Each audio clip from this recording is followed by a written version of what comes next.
অবশেষে শেষ হলো ভারত বনাম আফগানিস্তানের মধ্যে যে ওয়ান ডে সিরিজের প্রথম ম্যাচ। সেই প্রথম ম্যাচটি ভারত জয়লাভ করলো, 7 উইকেটে জয়লাভ করলো এবং 13 বল বাকি থাকতে জয়লাভ করলো। আফগানিস্তান তুলেছিল 194। শুনে অবাক হয়ে গেলেন? হ্যাঁ, আসলে আজকের ম্যাচটাকে না ঠিক ওয়ান ডে বলা যাবে না, আবার T20ও বলা যাবে না। ওই কান ঘেঁষে T20 আর ওয়ান ডের অর্ধেক। তার কারণ, আমি আজকে সকালে যখন আপডেট দিয়েছিলাম তখন বলেছিলাম আপনাদেরকে আজকে বৃষ্টি আছে। ধর্মশালার যে HPCA স্টেডিয়াম, মানে হিমাচল প্রদেশ ক্রিকেট অ্যাসোসিয়েশনের স্টেডিয়াম, সেখানে বিকেল 5টা নাগাদ বৃষ্টি থামে।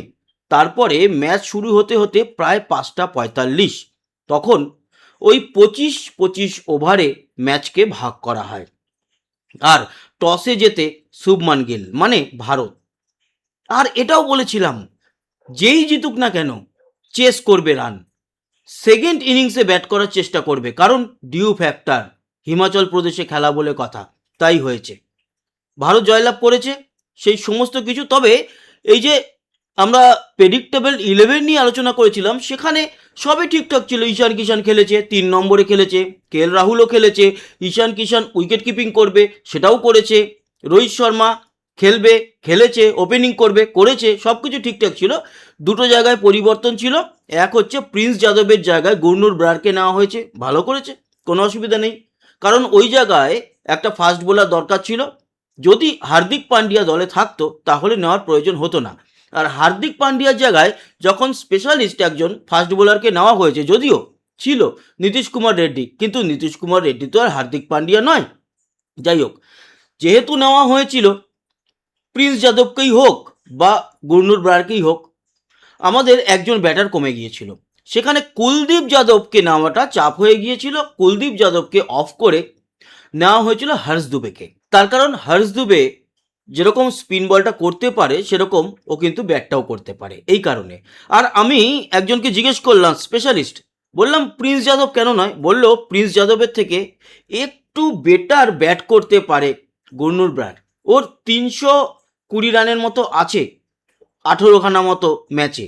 ফলে প্রিন্স যাদব বেটার সামান্য কিছুটা বলার হলেও গুরনুর ব্রার বলার হিসাবেও ভালো, খানিকটা ব্যাটটাও ধরতে পারে। তাই ওভারঅল ব্যালেন্স করার জন্য নেওয়া হয়েছে গুরনুরকে। এবং ভুল হয়নি, গুরনুর 3টে উইকেট নিয়েছে। আসছি সমস্ত আলোচনায়। তবে শুরুতে যাকে নিয়ে আলোচনা না করলেই নয়, সেটা হচ্ছে গুরবাজ, আফগানিস্তানের প্লেয়ার, আমাদের ভাই।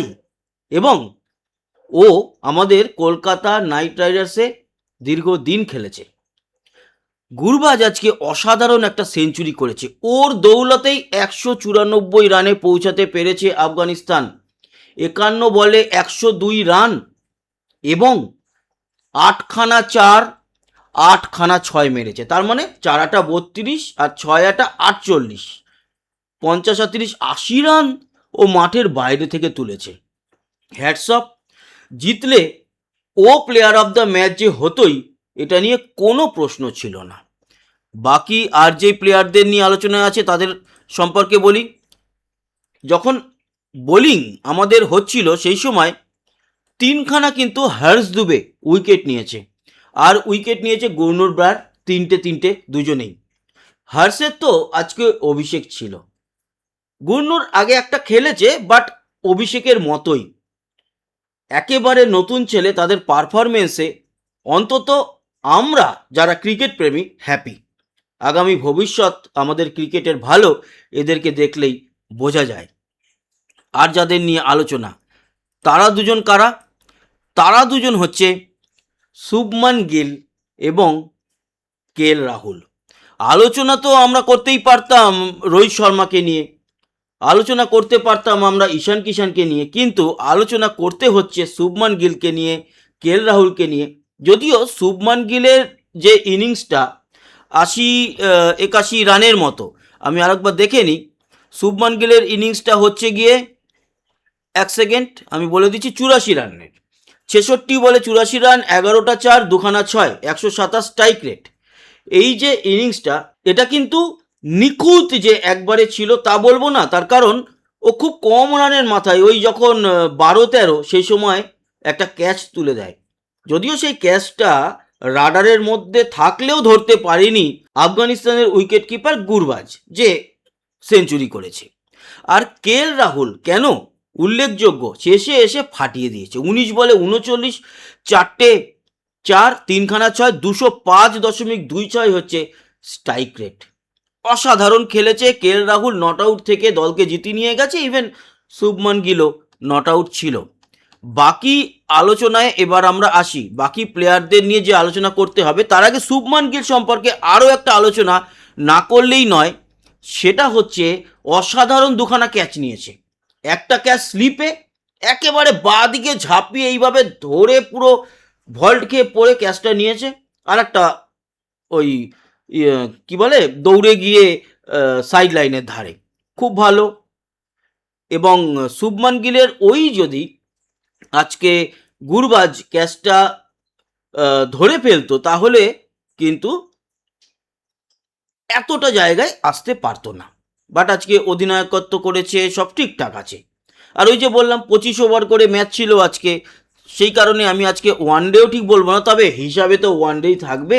বৃষ্টির জন্য ম্যাচের ওভার কাটা গেলেও হিসাব তো ওয়ানডের খাতাতেই যাবে। বাকি আমাদের যে প্লেয়াররা সেটা হচ্ছে গিয়ে রোহিত শর্মাকে নিয়ে আলোচনা করব। প্রথমেই রোহিত শর্মা এবং শুভমান গিল, তারা দুজনে মিলে ওপেনিং করতে নেমেছে। রোহিত শর্মা 26 বলে 26 রান করেছে, অসাধারণ। আমরা পুল শটে 6 দেখেছি, 4 দেখেছি। শুরুতে আমরা দেখেছি হাতে এসে বল লেগেছে, সেখানে স্প্রে নিতে। কিন্তু আজকে রোহিত শর্মার যে আউটটা, সে আউটটা দুর্ভাগ্যবশত হয়েছে। ওরও ভুল নয়, শুভমানেরও ভুল নয়, রান আউট হয়েছে।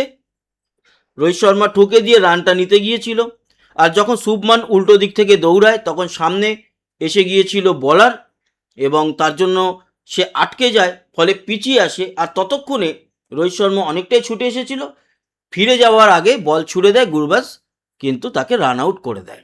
শুভমানের কথা তো বললাম, শুভমান আজকে অসাধারণ দুটো ক্যাচ নিয়েছে, অধিনায়কত্ব মোটামুটি ভালো হয়েছে।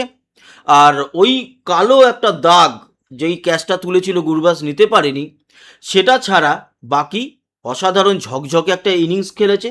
নট আউট থেকে দলকে জিতিয়ে নিয়ে গেছে ঈশান কিষান কিন্তু মোটামুটি যেটা লক্ষ্য করা যাচ্ছে ঈশান কিষানের যে ইনিংসটা, সেটা আপনাদের জানাই। 22 বলে 34 রান, 3টে 4, 1টা 6, 154 স্ট্রাইক রেট, এবং উইকেট কিপার হিসাবে ওই খেলেছে, রাহুল ছিল না। কিন্তু ঈশান কিষানের এই ইনিংসটা ভালো হলেও আমি কেন বলছি যে কোথাও একটা খুঁত রয়েছে, সেটার কারণ ঈশান কিষান 3 নম্বরে নেমেছে, বিরাট কোহলির জায়গায় নেমেছে। ওর দায়িত্ব ছিল আরও এই দলটিকে সম্পূর্ণরূপে এগিয়ে নিয়ে গিয়ে একেবারে টার্গেটে পৌঁছে দেওয়া। পারেনি, বাট ঈশান কিষানকে আমি খারাপ বলছি না, ঈশান কিষান ঠিকঠাক আছে, আরও দায়িত্ব নিতে হবে। শ্রেয়াস আইয়ার আজকে খুব একটা বেশি কিছু করতে পারেনি। শ্রেয়াস আইয়ার আজকে করেছে হচ্ছে গিয়ে ওই 15 বলে 12 রান, একটাই 4 আছে, 80 হচ্ছে স্ট্রাইক রেট, এবং ক্যাচ দিয়ে আউট হয়েছে জিয়াউর রহমানের বলে। রাহুলের কথা তো বললাম, তারপরে রাহুল রয়েছে, আপনারা দেখতেই পাচ্ছেন। আর নীতিশ কুমার রেড্ডিও আজকে 2টো উইকেট নিয়েছে, ওকে ব্যাট করতে হয়নি। নীতিশ কুমার রেড্ডি ব্যাট করতে এলে কি করতে পারতো কি করতে পারতো না সেটা হয়তো জানি না, কিন্তু বল করতে এসে 2টো উইকেট ওর, এবং 2টো উইকেট রয়েছে আর্শদীপ সিংয়ের। 3টে উইকেট নিয়েছে হর্ষ দুবে, 3টে নিয়েছে হচ্ছে গিয়ে গুরনুর ব্রার, 2টো নিয়েছে অর্শদীপ। 3 3 6 2 8, আর 2টো উইকেট নিয়েছে নীতিশ কুমার রেড্ডি। এই হচ্ছে গিয়ে হিসাব। ওয়াশিংটন সুন্দরকে আজকে ব্যাট করতে হয়নি, ওয়াশিংটন সুন্দর বল করেছে, উইকেট পায়নি। প্রসিদ্ধ কৃষ্ণা বল করেছে, উইকেট পায়নি। ওভারঅল পারফরমেন্সে আমি এদের দুজনকে, এখন তো ঠিক আছে, আগামী ভবিষ্যতে নিশ্চয়ই ভালো করবে, বাট আমাদের দুজন যে নতুন প্লেয়ার, এই দুজন নতুন প্লেয়ার ভালো খেলেছে, মোটামুটি ভালোই বলা যেতে পারে। এবার আসি আমরা যে ম্যাচ সামারি, সেই ম্যাচ সামারিতে দেখুন, 7 উইকেটে জয়লাভ করেছে ইন্ডিয়া। 194 করেছিল, 1 বল আর বাকি ছিল 25 ওভার হতে। 24 ওভার 5 বলে 10 উইকেট খুইয়ে 194 তোলে আফগানিস্তান এবং 195 তুলে দেয় 22 ওভার 5 বলে 3 উইকেট হারিয়ে ইন্ডিয়া 7 উইকেটে জয়লাভ করে 13 বল বাকি থাকতে। 3 ম্যাচের যে ওয়ানডে তার মধ্যে প্রথম ম্যাচে 1-0 এগিয়ে গেল এবং পরের ম্যাচ 17 তারিখ, সেগুলো তো পরে আলোচনা হবে। তারপরের ম্যাচটা 20 তারিখে শেষ হবে, তারপরে অন্যান্য টি20 সিরিজের দিকে আমরা এগোবো। ম্যাচ সামারি বলছে রহমতুল্লাহ গুরবাজ 51 বলে 102, হাজমাতুল্লাহ শাহিদি 30 বলে 27 আর আজমাতুল্লাহ ওমারজাই 16 বলে 26। গুরনুর ব্রার 4 ওভার 5 বল করে 27 রান দিয়ে 3 উইকেট নিয়েছে। হার্স দুবে 5 ওভার বল করে 47 রান দিয়ে 3 উইকেট। তবে হার্স দুবের প্রথম 2 ওভার খুব একটা ভালো ছিল না, প্রথম 2 ওভারে প্রায় 26 রান দিয়েছিল। তারপরে যে 3টে ওভার, সেই 3টে ওভারে এই সাকসেস, সেই 3টে ওভারে বাকি রান এবং 3টে উইকেট। আকসদীপ 2 উইকেট নিয়েছে 27 রান দিয়ে, 5 ওভার বল করেছে। প্রসিদ্ধ কৃষ্ণা ওয়াশিংটন সুন্দর উইকেট পায়নি, আগেই বলেছি, এবং নীতিশ কুমার রেড্ডিও 2 উইকেট নিয়েছে।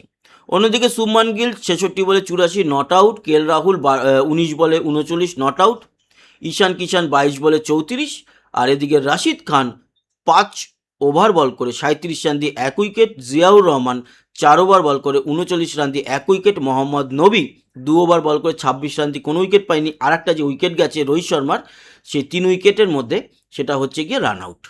এই হচ্ছে গিয়ে ম্যাচের summary.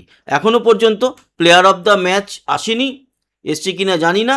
Player of the match আমার মতে যদি বলেন, সেক্ষেত্রে শুভমান গিল হতে পারে, কেএল রাহুলও হতে পারে, এই দুজনের মধ্যে একজন। আর যদি বোলিংয়ের মধ্যে দেখেন তাহলে গুরনুর ব্রার হতে পারে।